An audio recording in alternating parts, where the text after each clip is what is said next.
The fork hit my shoulder and fell onto my plate. I looked up to see my nephew Vanessa's 7-year-old son, Ethan, staring at me with that distinctive look that children have when they repeat something an adult has said to them.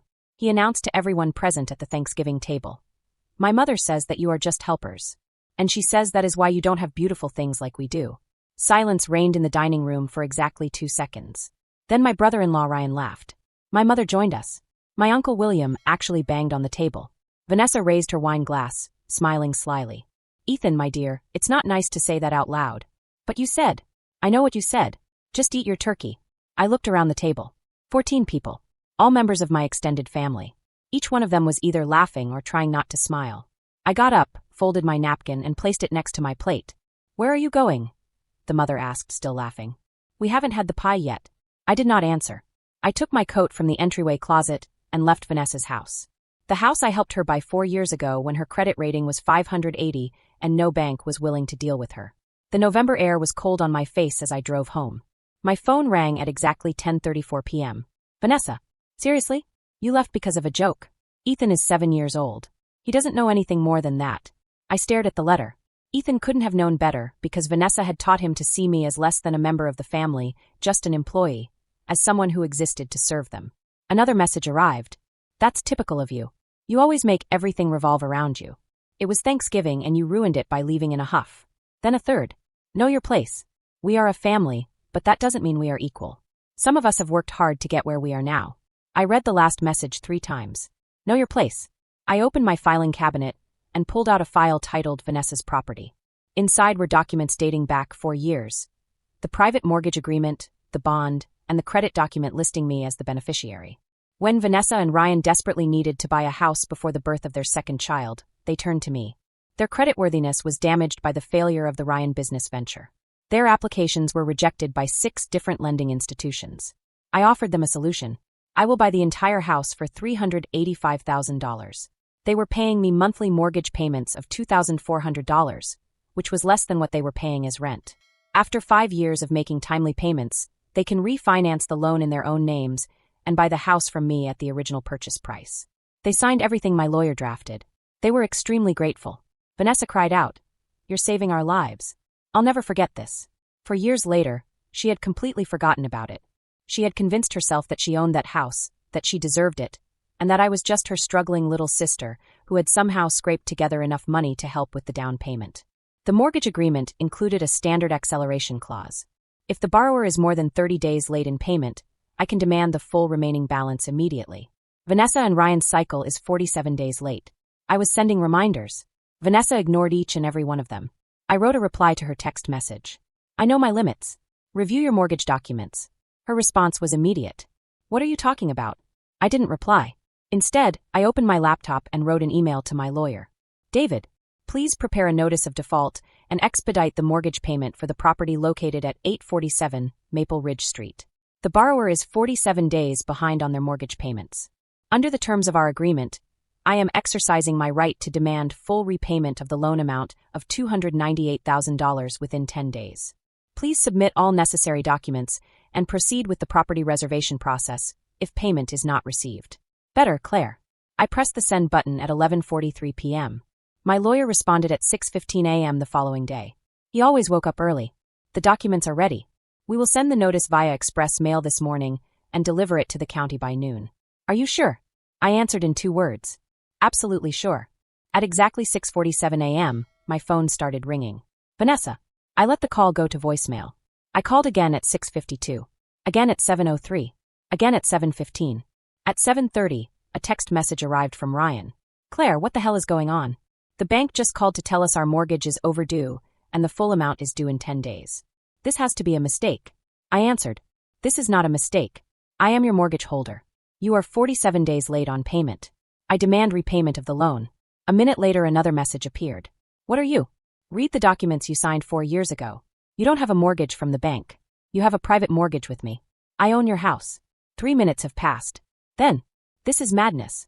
You can't do this over a petty argument on Thanksgiving."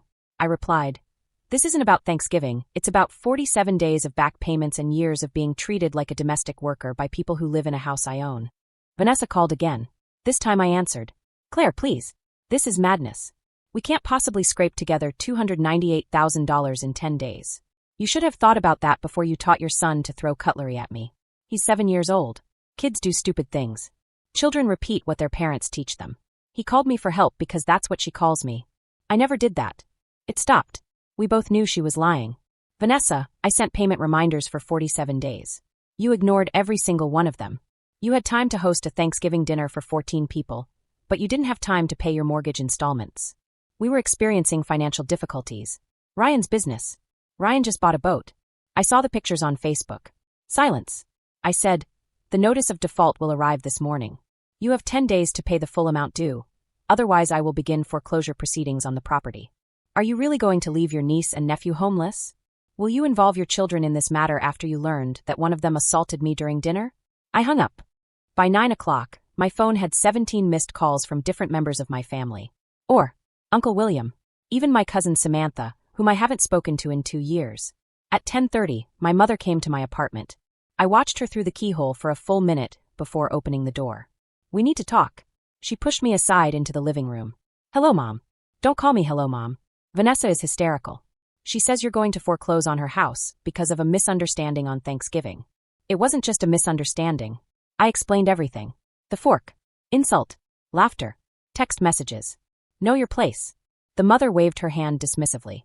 Vanessa was upset. You know how she behaves when she drinks alcohol. You can't evict her from her home because of that. This is not her house. This is my house. My mother stared at me. What are you talking about? 4 years ago, when Vanessa couldn't get a mortgage, I bought the house. She pays me monthly. She's basically renting from me with an option to buy. That's not what Vanessa said. Vanessa said I helped her with the down payment. Vanessa lied. My mother sat heavily on the sofa. I had no idea. Of course she didn't. It was easier for her to believe that I was the one suffering. The mother shook her head. You are acting out of revenge. No, I'm executing a legal contract. She doesn't treat you like. I taught her son to contact me for help. Silence. When exactly do I have the right to defend myself? My mother looked at her hands. What do you want? An apology. I want $298,000 within 10 days, or I want my house back. That's impossible. Then they should start packing their bags. My mother stood up. You've become cruel, Claire. I lost my empathy during the period when my family began treating me as if I were inferior to them while I was living in a home I had provided for them. She left without saying a word. 3 days later, Vanessa's lawyer contacted a lawyer. They wanted to negotiate. David called me. They can pay $50,000 immediately and resume monthly payments. They are asking you to cancel the acceleration. No. Claire, the process of reserving a property is expensive and time-consuming. They had 47 days to rectify the problem. They had years to treat me with respect. The answer is no. David sighed. The decision is yours. How many cases have you dealt with where a child threw cutlery at someone while 14 of his relatives were laughing? He was quiet. I understand what you mean. On the 5th day, Ryan came to my office. Security called before allowing him to go upstairs. I told them, you can give him 5 minutes, but keep security present. Ryan looked exhausted. Claire, please. We're going to lose everything. Vanessa made a mistake. Is she remorseful? It is. It's funny. She didn't apologize. She sent lawyers and relatives, and now you too. But she didn't say she was sorry. Ryan lowered his head. We cannot provide the money. Do you know that she called me to ask for help? No response. You knew. Silence still reigns in the place. I heard her say that. I'm trying to save my family. Your family lived in a rented house before I bought them a house. Children dash. Children will learn that actions have consequences. Ryan left without saying a word. On the 8th day, Vanessa finally called. There is no room for negotiation. The threat is not intended. She was crying. Claire, I'm sorry. I'm so sorry. I've been awful to you. I listened quietly. I taught Ethan to disrespect you. I mocked you, my friends. I told people you were suffering when you were the ones helping us survive. She broke down crying. I'm a terrible person. I said calmly, yes, I was. Then I took a deep breath. I am not placing a lien on the property. Silence. I am restructuring your loan. What? You will pay $2,800 per month instead of $2,400. This difference covers the outstanding installments spread over the remaining term. You will pay on time each month. At the end of the 5 years, you can still buy the house from me at the original price. Claire, I don't understand. I am angry. I am hurt. But I am not cruel. She started crying again. Thank you. I'm not finished yet. Her crying stopped. You will apologize to me in front of the whole family at the Christmas dinner table. You will explain exactly what you did. You will explain why it was wrong. And you will tell everyone that I own your house and that I have been supporting you for 4 years. Claire, these are my terms. A public apology and timely payments. Otherwise, foreclosure proceedings will be initiated. A long silence ensued. Then, okay, I'll do that. And what about Vanessa? Yes. If I hear you calling me for help again, or if I hear that Ethan has been taught to disrespect me, or if you are even one day late in making another payment, I will not hesitate next time. I understand. After we ended the call, I called David and ordered him to withdraw the foreclosure proceedings on the property and draft a loan amendment agreement.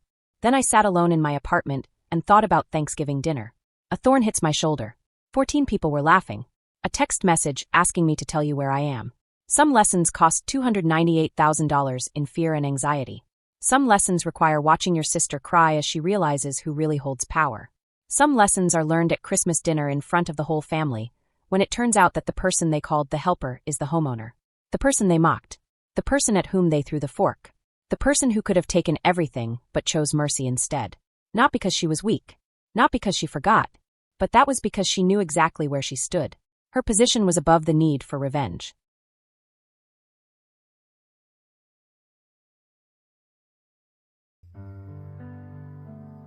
अंधेरी दीवारों में खुद को ढूंढता हूँ मैं। ये जो दिन सहाने थे उन्हीं को सोचता हूँ मैं। तुम्हारे बिन ये मौसम भी बड़ा बेसर्द लगता है। दिल का हर एक कोना अब बहुत ही दूर बढ़ता है। अंधेरी दीवारों में खुद को ढूंढता हूँ मैं। ये जो दिन सुहाने थे उन्हीं को सोचता हूँ मैं। तुम्हारे बिन ये मौसम भी बड़ा सर्द लगता है। दिल का हर एक कोना बहुत ही दर्द भरता है। मेरे साए भी मुझसे अब जुदा होने को कहते हैं। तुझे खोने की राहों में ये आंसू बहने लगते हैं। कहाँ जाऊं कहाँ ढूंढूं मेरा वो साजो सामा तो मेरी हर एक तमन्ना तू मेरी रूह का मका तू। लकीरों में नहीं लिखा जो तुमने ख्वाब देखा था। वफा की इस कहानी में फकत एक गम ही लिखा था। सितारों से भी पूछता है पता तेरा कहाँ होगा, मगर खामोश है दुनिया कहाँ मेरा जहाँ होगा। बस एक बार मुड़ के देख ले मेरी बेबसी की सूरत। मुझे है आज भी तेरी वफा की सख्त जरूरत।